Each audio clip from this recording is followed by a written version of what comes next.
Hi and welcome to Dave Barlow Guitar, and in this video I'm going to tell you a secret about Amp 1 that nobody else on YouTube or anywhere else for that matter has told you.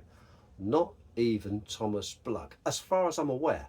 So I'm going to spill the beans, but before I do that I'm going to just give you a little bit of background.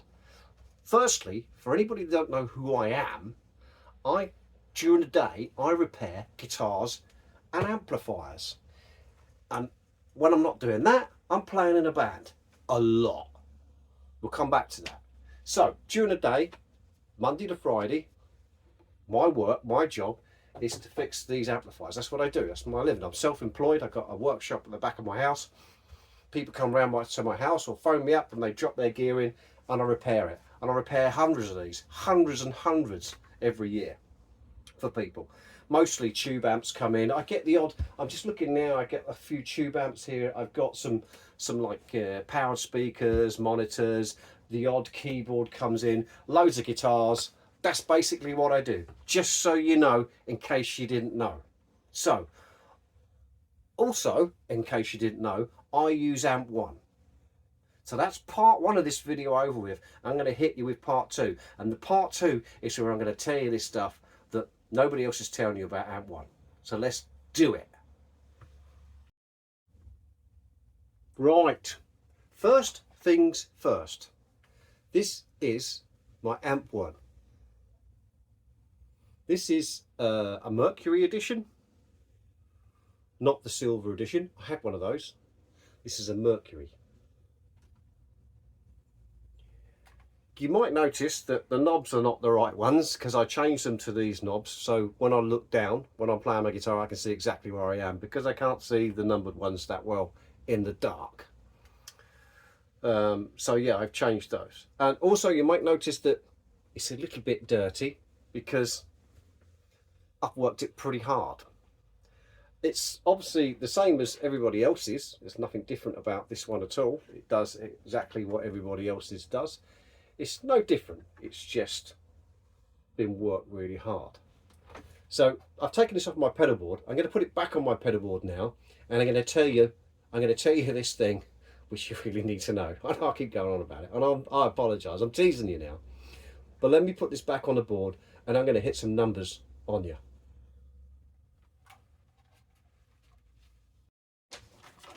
You may have noticed that by magic I've put my glasses on, and because I need to read something that I've written down. Now, it's scribbled to you, but to me, I've worked out when I purchased this unit, how many gigs I did, how many hours those gigs were, how many rehearsals I did.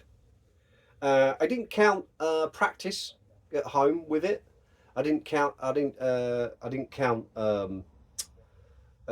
recording, because I record with it as well. So I just counted rehearsals and gigs, and I think I had, just so you know, I had the previous one to this. I had the silver edition, which I had to clean the pots on the side when I got it, because I got it second hand. Once I did that, I didn't have any problems with it. Anyway, but we're not talking about that. We're talking about this one now. And I bought this one in January 2019 by the looks of it. Yeah, I purchased it brand new from John Hornby Skews here in the UK, which is a distributor rather than a shop. But I kind of was chatting with them at a guitar show and I got a good deal. Anyway, moving on. So my band does lots of gigs, and I was doing some gigs with another band as well, but obviously I don't play with that band anymore. But then I increased the gigs with the band that I'm with now, because, you know, more people wanted us to play. And the band I'm with now, called Ransom, if you've not heard of them, go and check them out on Spotify and other streaming platforms. There are other bands called Ransom. There is some rap bands called Ransom as well for some reason, but you'll know the difference because it's just a load of geezers with long hair. You'll know the difference. And they play hard rock, not rap music. So yeah, we do about 90 to 100 gigs a year. So I've taken lockdown in consideration, because obviously when we was locked down 3 times in the UK, and let's not go into that. Obviously, so I've been doing loads of gigs since then. Anyway, so I counted the hours up.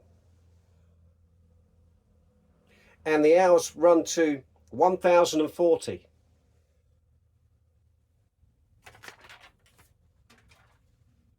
This amp has had 1040 hours of use, and it's not been serviced yet. It's not broken. Nothing's gone wrong. The knobs all work. Everything works. And that kind of blew me away.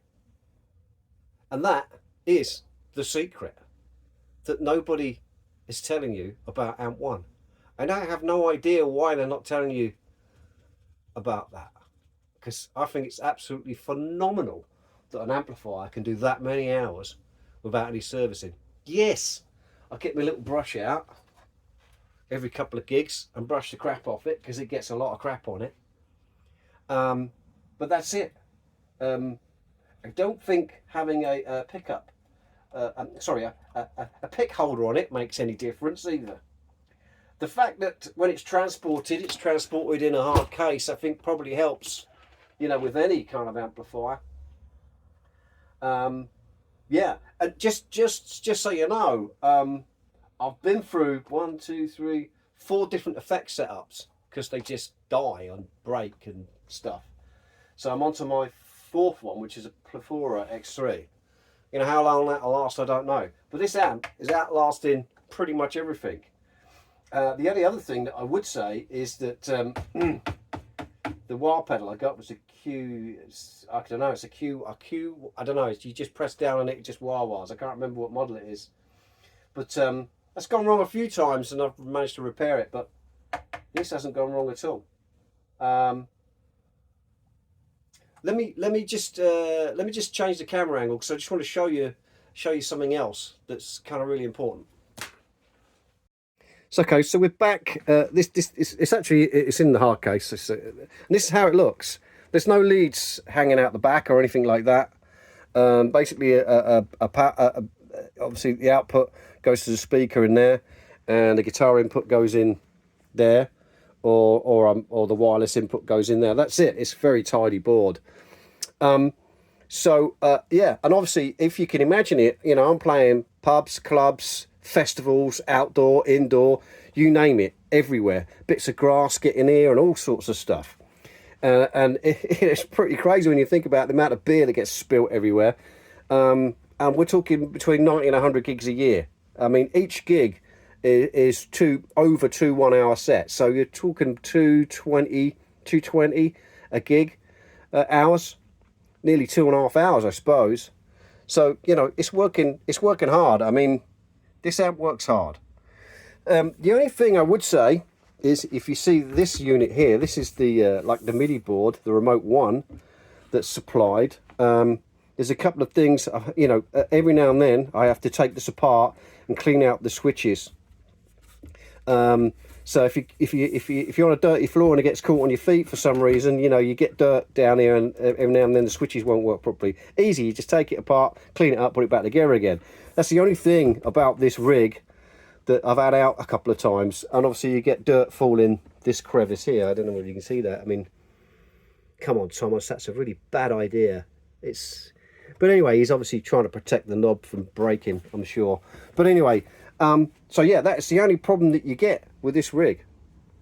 So yeah, back to me. So there you have it. That's the secret. Maybe it's not what you were thinking. But think about this.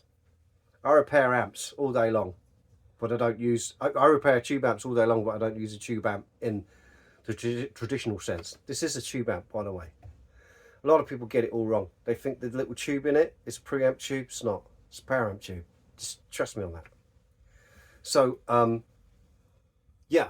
So, this is reliable. If you're doing 90 to 100 gigs a year, you need something reliable, but also you need something that sounds like a tube amp. This sounds like a tube amp. This sounds like my favourite Marshall. That's why I use it. Anyway, so maybe this video is not a secret. Maybe it's a testimonial. I don't know. I just thought you needed to hear it, because nobody's saying about longevity with amps. Because in this marketplace that we're in now, people don't want you to have an amp for life. They don't want you to love this amp and nurture it and have it forever. They want you to love it for, I don't know, a year and then ditch it and buy another new amp that they've made. They want you to buy Mark IIs, Mark IIIs, Mark IVs, Mark Vs, or the next model, or the next fantastic colour, or the new colour, or the 7-string, or the, I don't know, or the one with the extra knob. That's what they want you to do. If you're into that, that's cool. That's cool. But if you want an amp that sounds like a tube amp and you can rely on it day in, day out, gig in, gig out, that's the one I go for every single time. Now, obviously, the next amp that Thomas is making is an X, and like, you know, a lot of people will be rushing out to buy one of those. And my take on it is that basically it's just going to be one of these, but with some bells and whistles on. But you can add bells and whistles. Most people have already got the bells and whistles, so it's, you know, I mean, that's my take on it. I'm trying not to be negative, but I'm just saying, the more things on an amp, the more things are likely to go wrong. So and this is, I think, it's as simple as you can get it. As far as an analog amp is concerned, this is as simple as you can get it, and to be able to be good enough to satisfy most, I'm going to say it, rock guitarists or rocky-ish guitarists. But anyway, that's my take on the whole thing. That's what I think. If you want to check me out or check the band out, you're more than welcome to. I'll put some links below.